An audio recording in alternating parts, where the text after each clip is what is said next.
After moving through a handful of relationships, the long ones, the short ones, the ones that quietly rearranged something inside before we even realized they were doing it, most of us arrive eventually at something that takes a long time to say out loud, that there is no such thing as the right person at the wrong time. Because we know how much comfort we have taken in that story, how many quiet mornings we have spent turning over a smooth stone, that the timing was off, that if we'd met a little earlier, a little later, if the world had just given us a bit more room, maybe it would have been different. Maybe it would have lasted. Maybe they could have been the one.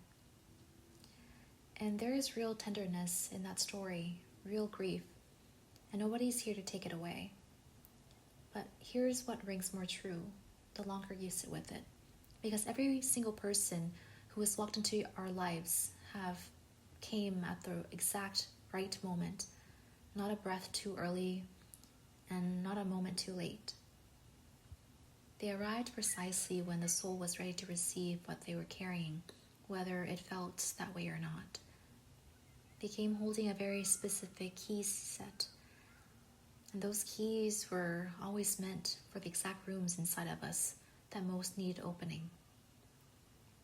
Some of those rooms we didn't even know were there. And that's the part that always catches us off guard. And that's the part that always catches us off guard. Because we do the work, we sit with ourselves, we reflect, we heal, and we try to find what we can heal next.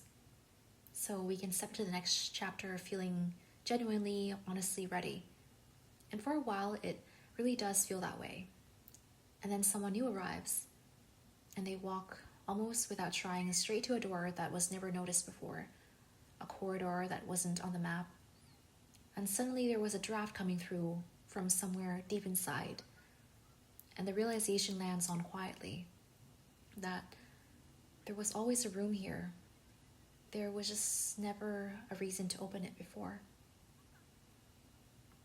And here's what that moment is not. It's not evidence that we failed at healing. It's not proof of loving wrong or not being ready or not knowing better. It's simply a reminder that we are not a single simple room, because we're the entire house with corridors, attics, sun-filled spaces that never quite explored, half-forgotten basements holding things from lifetimes ago. We're vast enough to surprise ourselves.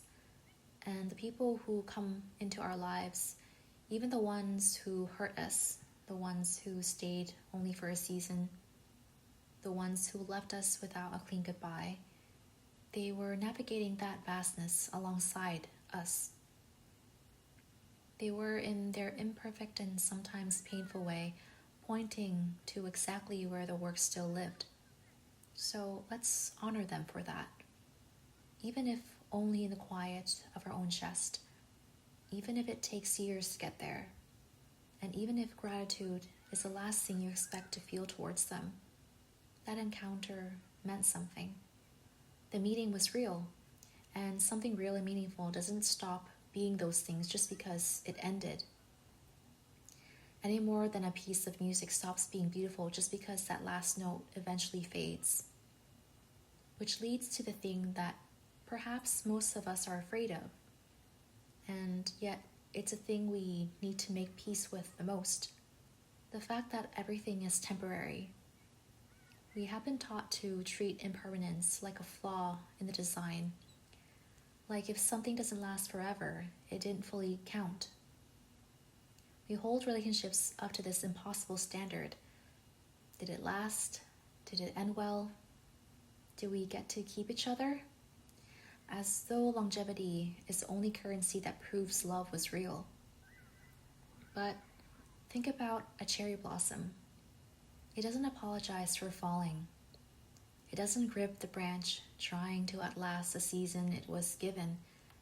It blooms completely and falls completely. And in that totality, unguarded and in fullness, it's one of the most breathtaking things in the natural world, precisely because it won't be there tomorrow.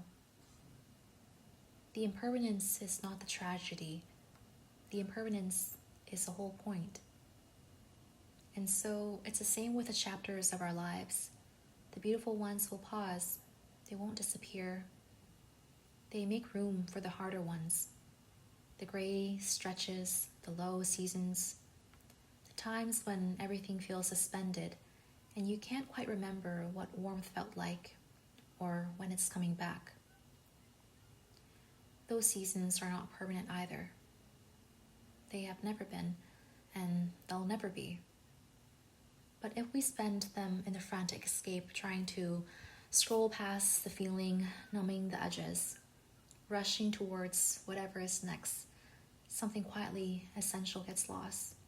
Because in the in-between is not wasted time. It is where the rebuilding happens, mostly without permission, mostly without fanfare, and mostly in ways that only make sense later. So, sit in it. Feel the full texture of it. Let grief be grief, and let uncertainty be uncertain. Let the hollow heartache actually move through instead of parking in the chest for the next decade. Because here's the thing that nobody warns you about at the beginning. If you can't fully feel the depth of the darkness, the full magnitude of the light will never truly land. The capacity is the same as this instrument. If we mute one end, you lose range on both. So joy that hasn't been earned through contrasts is just comfort. Gratitude that hasn't been arrived through loss is just habit. But the person who has sat in grief all the way to the bottom and kept breathing, that person knows what warmth means in their bones. They don't take it for granted because they can't, because they know exactly what its absence weighs. And speaking of taking things for granted, we do it constantly, all of us, with the most extraordinary things. Right now, in this moment, there's running water and Wi-Fi and the ability to reach someone on the other side of the world in seconds. There are roofs and warmth and whole libraries of human knowledge sitting quietly in our pockets. Most of our ancestors couldn't have imagined any of it. And yet we walk through most of it barely noticing because we're caught in the in-between, bracing for the next thing and then rehearsing the next worry. So for just today, just for this moment maybe, try saying thank you for it. The warmth in the morning cup, the air filling your lungs without asking anything in return. The fact that the heart is still beating, still open, still here, after everything it has been through. And now, none of this is meant to be a soft spiritual bypass of real pain. Nobody is asking you to smile through things that genuinely hurt or to dress something harmful in the language of lessons. The physical pain is real. The emotional damage is real. The financial toll, the loneliness, the years poured into something that didn't pour back. All of it was real, and none of it deserves to be waved away with pretty words. What can be seen, though, once there is enough distance to look, is that the patterns that kept showing up, the dynamics that felt uncomfortably familiar, the way certain relationships seemed to rhyme with the ones from childhood, those weren't random. They were learned. They were handed over before there were words to refuse them, woven into the structures of the house before anyone was old enough to pick up their own tools. And for a long time, familiarity felt like safeness, even when it wasn't, even when something underneath knew it wasn't. But awareness changes everything. Once the blueprint is visible, it can no longer run on autopilot. And with that act of clear, honest seeing, is where everything begins to shift. There is sovereign authority over our lives, full, complete, non-negotiable authority, which means that there is permission, quiet, firm, requiring no explanation, no one's approval, to decide that certain things are no longer acceptable in this home. The standards might look unfamiliar to people on the outside. They might raise eyebrows, invite questions, and make certain people uncomfortable. But those people haven't been inside these rooms. They haven't seen what old furniture costs, and their understanding is not required before walking out the door. Stepping away from a relationship that no longer honors who you are, either it be a romantic one, a friendship, a family pattern that keeps repeating, that is not cruelty. It's not abandonment. It's not ingratitude for what was once good. It is the clearest, most loving thing that can be done for yourself first, and quietly, in the long run, for everyone else too. So if you're in the middle of a heartbreak, from a romantic ending, a friendship that dissolved without ceremony, a family wound that opened again when you weren't expecting it, let this land wherever you are, in whatever season you're standing in. That the love turned inwards towards yourself is not selfish. It's not indulgent. It's a source of everything. Every relationship still ahead, every softness that will one day be offered to another person, every version of love that is still on its way, all of it flows from the well-tended love from the inside. Nothing can be poured endlessly from an empty cup. Nothing can be given that has never been received. So forgive them, not because they deserve it. Maybe they do, or maybe they don't. And honestly, that's not the point. But forgive them because you deserve to be free. Because the story being carried is heavier than it has been admitted. And it has been carried for long enough. So put it down.